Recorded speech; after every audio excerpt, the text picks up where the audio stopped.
और आज की चर्चा मैं अनुमा जी से शुरू करूंगी। अनुमा जी, कल मैंने देखा कि कुमारी शैलजा, सारे सीनियर लीडर्स, मैंने सचिन पायलट का भी बाइट सुना। ये जो पूरी प्लानिंग हो रही है 70 लोकसभा सीटों की, पार्टी को क्या हिदायत दी गई है और कल की बैठक में क्या कुछ हुआ है, उसको आप थोड़ा सा जी। कल की बैठक की बात करेंगे, उससे पहले आप ये देखिए कि जो एक कॉन्स्टिट्यूशनल क्लब का चुनाव हुआ और उसमें राजीव प्रताप रूडी की जो जीत हुई, वहां से काफी लोगों ने बहुत सी अटकलें लगाना शुरू किया है। और उसके बाद पार्टी के अंदर तो एक बहुत बड़ा हमने देखा है कि ऊर्जा का संचार है, बहुत ज्यादा जोश है पार्टी के अंदर। लेकिन कल जब जगन मोहन रेड्डी का एक बयान आया था जिसमें उन्होंने ये कहा कि चंद्रबाबू नायडू हॉटलाइन के जरिए रेवंत रेड्डी के थ्रू राहुल गांधी जी से बात कर रहे हैं, तो वो भी एक ये साथ में जुड़ता है ये सब कुछ। कॉन्स्टिट्यूशनल क्लब का चुनाव हो, कल का जगन मोहन रेड्डी का बयान हो, और पार्टी के अंदर जो हमारी रणनीति बन रही है, ये सब को एक साथ देखने की जरूरत है।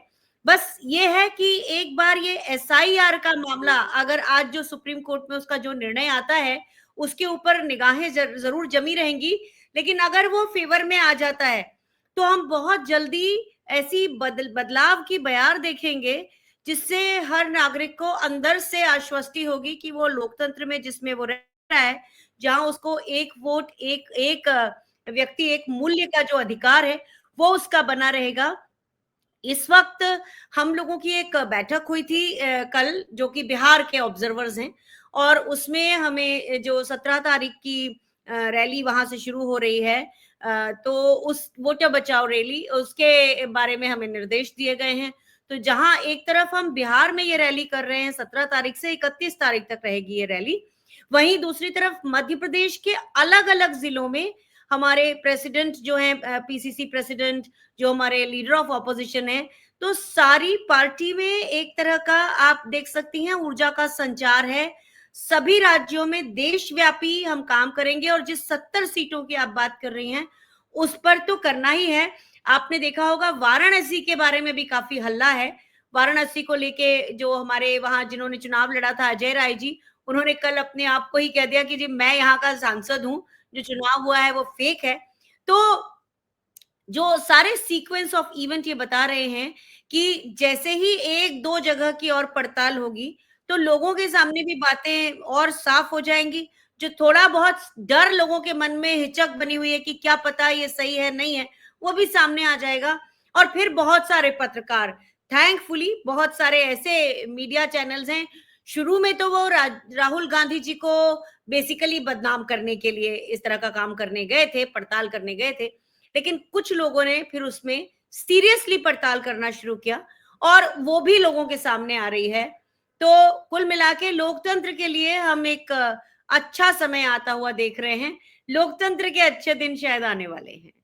अनुमा जी, एक चीज और पूछेंगे कि ये जो 70 लोकसभा सीटों की बात, और अभी पवन खेड़ा जी की प्रेस कॉन्फ्रेंस चल रही है, मैं देख रही हूँ, उस प्रेस कॉन्फ्रेंस में वो लगातार वाराणसी सीट की बात कर रहे हैं और वो ये कह रहे हैं कि भाई अनुराग ठाकुर हमें बताएं कि कम से कम अब तो हमें वाराणसी की डिजिटाइज्ड वोटर लिस्ट दे दे ताकि हम दूध का दूध पानी का पानी कर ले। ये प्रेस कॉन्फ्रेंस अभी चल रही है जी। देखिए, ऐसा है कि जिस डेटा को ढूंढने में कांग्रेस पार्टी को 6 महीने लगे एक विधानसभा के, अनुराग ठाकुर जब पत्रकार वार्ता में आते हैं तो वो 6 से 7, 5 से 6 लोकसभाओं का डेटा लेकर बात करते हैं। तो इसका साफ मतलब है कि किसके हाथ में खेल रहा है चुनाव आयोग। हमें डिजिटल डेटा उपलब्ध नहीं है और अनुराग ठाकुर 5 और 6 लोकसभाओं के डेटा की बात कर रहे हैं। तो इसलिए ये बहुत जरूरी हो जाता है। और पवन जी की आज जब प्रेस कॉन्फ्रेंस पूरी अनफोल्ड होती है, पूरा हो जाती है, तो उसके बाद हम देखेंगे कि हमारी रणनीति क्या बनती है। लेकिन ये बहुत बड़ी सोचने की बात है कि जिस डेटा को एक विधानसभा, पूरी लोकसभा की एक विधानसभा का डेटा खंगालने में, क्योंकि जो इलेक्शन कमीशन ने हमें डॉक्यूमेंट्स दिए थे वो ना तो उसमें स्कैन किया जा सकता था, ना फोटोग्राफी की जा सकती थी, डिजिटल तो वो था ही नहीं, खैर उसको आप डिजिटाइज भी नहीं कर सकते थे।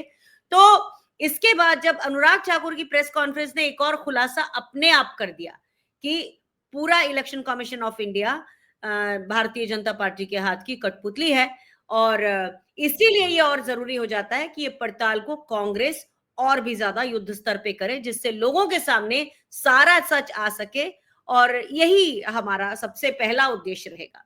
अब मैं अंतिम राउंड ऑफ कमेंट्स के लिए आ रही हूँ। अनुमा जी, आपके पास आती हूँ, और बहुत संक्षेप में सब लोग अगर अपनी बातें रखेंगे तो हम समय से कार्यक्रम खत्म कर लेंगे। 1 बजे अगला लाइव लगा हुआ है। अनुमा जी, जो बात अभी कह रहे थे विवेक की, अब जो अगला चैलेंज है कई फेजेस में 70 लोकसभा सीटों का, और ये तो एक विधानसभा का क्षेत्र था महादेवपुरा, जहां पर 6 महीने लग गए। तो क्या ये कई साल इसमें लग जाएंगे इस एक्सरसाइज में? और मैं ये डिमोटिवेट करने के लिहाज से नहीं बोल रही हूँ, लेकिन इसका असलियत तो पता होनी ही चाहिए लोगों को कि क्या हो रहा है। लेकिन ये तो ऐसा लग रहा है कि बहुत सालों का एक प्रोजेक्ट हो गया है। लेकिन इस बीच ये भी होता है ना कि मोदी जी या बीजेपी कोई एक ऐसा बड़ा मुद्दा लेकर आएगी कि सबसे पूरा ध्यान भटक जाएगा, फिर आप लोग बाध्य हो जाएंगे कि उस मुद्दे पर भी बोले। तो ये तो एक चैलेंज आप लोगों के ऊपर आएगा कि जो आप कह रहे हैं उसको जनता की कोर्ट में तो लेके जाना ही है, लेकिन साथ में आपको भटकाने की भी कोशिश की जाएगी। तो उसके लिए क्या तैयारियां कांग्रेस करेगी? देखिए, मैं विवेक जी की बात बहुत ध्यान से सुन रही थी, तो मैं उन्हें बताना चाहती हूँ कि बाद में नहीं, हमने पहले से शुरू कर दिया है। पर आप जरा समझिए तो सही कि गेम कितना बड़ा है, कि हमको 1 तारीख को लिस्ट दी गई और हमको 31 अगस्त तक ही हम उसको करेक्ट कर सकते हैं। उसी में बीएलओ जो है वही केवल उसको एंटर कर सकता है, और बीएलओ जो है वो आपको कारण तक नहीं बता रहा है, क्योंकि उसी के ऐप में खुलता है। तो आप कितनी भी कोशिश कर लें, अगर आपके उन्होंने मेरे जैसे, मैं अपनी विधानसभा जहां पे मैं देख रही हूं, उसमें 19,500 से ज्यादा वोटर डिलीट किए हैं, और उसमें से कम से कम 13,000 वापस आ जाना चाहिए। लेकिन जब बीएलओ वो करने को तैयार नहीं है, हम उसको कह रहे हैं आइए आप इस गांव में शिविर करिए, वहां का बीएलओ वहां आने को तैयार नहीं। आज मुझे फलाना काम है, आज मेरे घर राखी है, कल मेरे घर फलाना है। तो आप ये देखिए कि करवाने वाला भी तो नहीं मिल रहा है ना। आप ये कैसे कह सकते हैं कि हम नहीं करेंगे? करवाने वाला है बीएलओ, गवर्नमेंट का बीएलओ है वो, और कोई प्रोसेस नहीं बची है कि हम अपने आप अपलोड कर दें नाम। काश हम कर सकते। तो सरकार ने और खासतौर पे चुनाव आयोग ने हाथ वहां बांध रखे हैं, ये आपको समझना पड़ेगा। अभी सारे कांग्रेस के जितने ऑब्जर्वर हैं, सबके दिमाग में बिल्कुल क्लियर है कि सबसे पहला काम 15 दिन के अंदर लग के वोटर लिस्ट जो है उसको पूरा करवाना है। इसी में हमारी यात्रा भी है। तो जिन जगहों पे यात्रा चलेगी, उन जगहों के लोग तो यात्रा के ऊपर ध्यान देंगे, लेकिन बीएलओ को ढूंढना फिर भी एक मुश्किल है, क्योंकि बीएलओ को हमारी दूसरी टीम पकड़ सकती है। तो सबसे बड़ी बात इसको समझिएगा कि हाथ बांध के हमसे कहा जा रहा है कि ये काम करो, और पूरी तरह से हाथ बंद है। हम इलेक्शन कमीशन की वेबसाइट एक्सेस भी कर लें तो हम नए फॉर्म 6A, मतलब इसमें 6A लगेगा, क्योंकि पहले ये वोटर लिस्ट में थे, बाद में डिलीट कर दिए गए, तो हम अपने आप नहीं भर सकेंगे, उसमें बीएलओ की जरूरत पड़ेगी। तो ये एक साजिश को सड़क पे ही इसका जवाब दिया जा सकता है, और सुप्रीम कोर्ट को इसके ऊपर ये संज्ञान लेना भी चाहिए, क्योंकि आपने एक तरफ आप कहते हैं इतने सारे 11 डॉक्यूमेंट की लिस्ट, उसमें से वर्केबल डॉक्यूमेंट 1 या 2 ही हैं। दूसरी चीज ये पता है कि इस समय बिहार में बाढ़ आई हुई है, मैं वहां पर थी, 1000 घरों वाला गांव पूरा डूब गया है। अब डूबे हुए गांव से लोग क्या लेकर निकले हैं?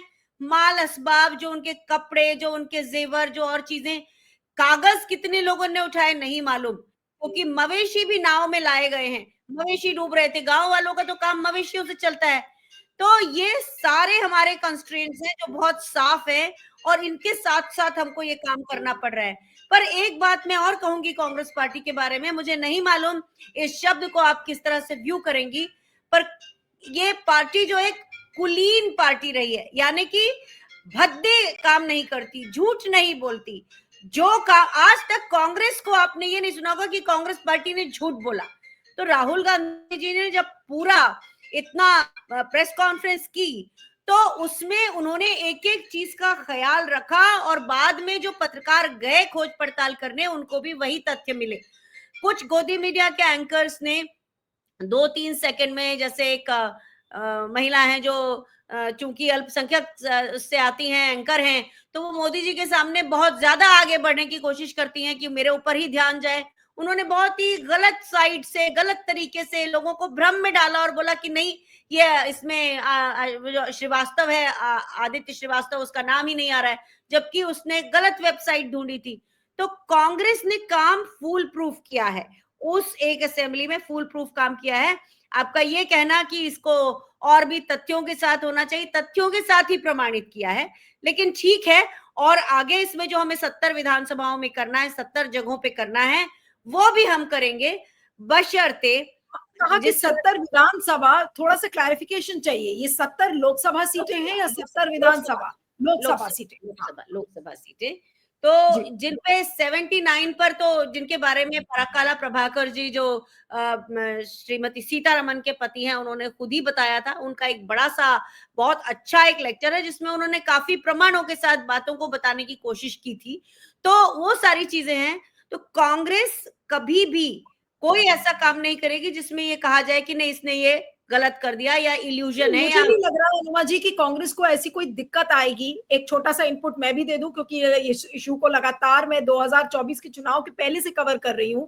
वोट फॉर डेमोक्रेसी की एक रिपोर्ट सबको याद होगी, 2024 के चुनाव के बाद आई थी। उसमें 79 लोकसभा सीट्स का जिक्र था जहां पर वोटर्स को स्प्यूरियस इंजेक्शन वोटर्स का दिया गया था कि और उसमें मिस्टर देवसहायम और बहुत सारे कॉन्स्टिट्यूशनल कॉन्डक्ट ग्रुप के लोगों ने इस चीज को साबित किया था। परकला प्रभाकर ने भी किया, जिसका आप अभी नाम ले रही हैं। इसी तरीके से बहुत सारे लोगों ने अपनी अपनी स्टडीज की थी, जिसमें कि ये बताया था कि 70 से ज्यादा सीटें हैं। ये कहा था, किसी ने 79 बोला, किसी ने 74 बोला, किसी ने 73 बोला, but it is surely more than 70। तो ये जो आंकड़ा कांग्रेस का है कि हम 70 पर जीरो डाउन करेंगे, तो मुझे लग रहा है कि ये स्ट्रैटेजी ठीक है आप लोगों की। आपके लिए दिक्कत भी नहीं होगी, क्योंकि आप उन स्टडीज को रेफर कर सकते हैं, उसमें एक्सपर्ट्स के ओपिनियंस है, उनके कैलकुलेशंस है। उन्होंने बाकायदा बार ग्राफ, आज मेरे पास वो हाथ में है नहीं, मेरे पास रखी हुई है मेरे बुक शेल्फ पे, वो वोट फॉर डेमोक्रेसी की रिपोर्ट, जिसमें उन्होंने पाई चार्ट्स, डायग्राम्स, बार डायग्राम्स के जरिए सारी चीजें बताई हैं कि वो कौन कौन सी कंस्टिट्यूएंसीज हैं जहां पर इस तरीके का वोट फ्रॉड हुआ है।